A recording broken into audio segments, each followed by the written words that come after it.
साहित्यप्रेमी बंधु मानू मु साहित्यकार को स्वागत करुच्ची।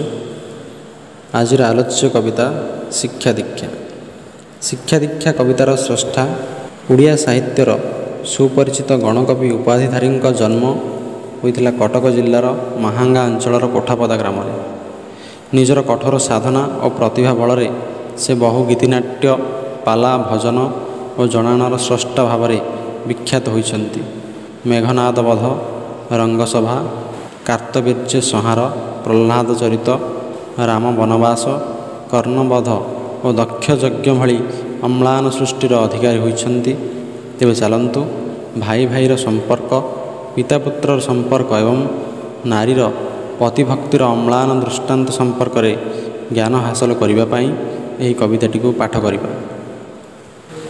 शिक्षा कर पितृभक्ति, दीक्षा कर एही नीति, भिक्षा कर पछे सत्य बाट न छाड़। भाई रे स्नेह के मन्त देखिल कह, वृथा अहंकारे नरे आउ न पड़। सीता ठारू पतिव्रता शिक्षा कर एही कथा, शिखाई महिला गणे सुजस लोड़। पुत्रे पिता स्नेह केड़े, पुत्र बिने प्राण छाड़े। भांगी के पारिब गूढ़ स्नेहर बाड़।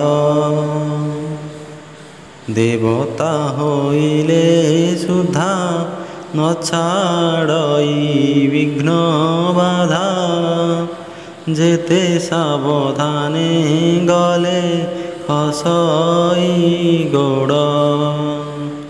पीड़ना मन को केभे जड़ी माया मोह लोभे, सबु सुख मिले चित्त करिले दृढ़। राम वनवास देखी हे दर्शके हुआ सुखी, से पद पंकजे ध्याई कर को जोड़। मूढ़ वैष्णव आस करिछि हेबाकु दास, जाजोगे जिणिला हनु सुवर्ण गड़।